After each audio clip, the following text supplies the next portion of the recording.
വഖഫ് നിയമ ഭേദഗതിക്കെതിരെ നദവത്തുൽ ഇസ്ലാം സമാജവും KNM നദവത്തുൽ മണ്ഡലവും സംയുക്തമായി പ്രതിഷേധം സംഘടിപ്പിച്ചു. വഖഫ് നിയമ ഭേദഗതിക്കെതിരെ നജ്വത്തുൽ ഇസ്ലാം സമാജവും KNM നദവത്ത് മണ്ഡലവും സംഘടിപ്പിച്ച പരിപാടി പള്ളി ഖത്തീബ് സിദ്ദീഖ് സുലാഹി ഉദ്ഘാടനം ചെയ്തു.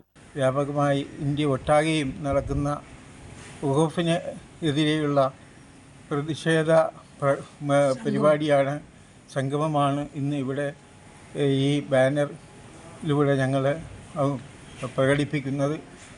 എല്ലാവിധ സഹകരണവും ഈ രംഗത്ത് സമുദായത്തിന് അനുകൂലമായി ഉണ്ടാകുന്നതിന് സർവശക്തൻ അബ്ദുൽ ഖാദർ അധ്യക്ഷത വഹിച്ചു. അഡ്വക്കേറ്റ് ഫരീദ് മുഖ്യ പ്രഭാഷണം നടത്തി. ഇന്ന് നമ്മളുടെ ഈ കൂട്ടം ഈ രാജ്യത്താകമാനമായി നടന്നുകൊണ്ടിരിക്കുന്ന വഖഫ് എതിരെയുള്ള ഭേദഗതിക്കെതിരെയുള്ള പോരാട്ടമാണ്. കോടതിയെങ്കിലും നമുക്കുള്ളത് കൊണ്ട് തന്നെ ഈ തരുണത്തിൽ നമ്മുടെ ഈ കരാള നിയമത്തിനെതിരെ സുപ്രീം കോടതിയിലുള്ള നമ്മുടെ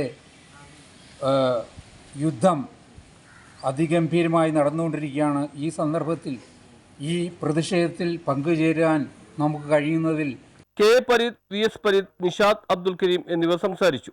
വഖഫ് ചെയ്യപ്പെട്ട സ്വത്ത് എന്ന് പറയുന്നത് ഒരു പ്രത്യേക സമുദായത്തിന് വേണ്ടി മാത്രമുള്ള സ്വത്തല്ല, രാജ്യത്തിൻ്റെ തന്നെ ഉന്നമനത്തിന് വേണ്ടിയുള്ള സ്വത്താണ്. സോ അത് സംരക്ഷിക്കപ്പെടുക എന്നുള്ളത് സമൂഹത്തിന് വേണ്ടിയുള്ള ഒരു ആവശ്യമാണ്.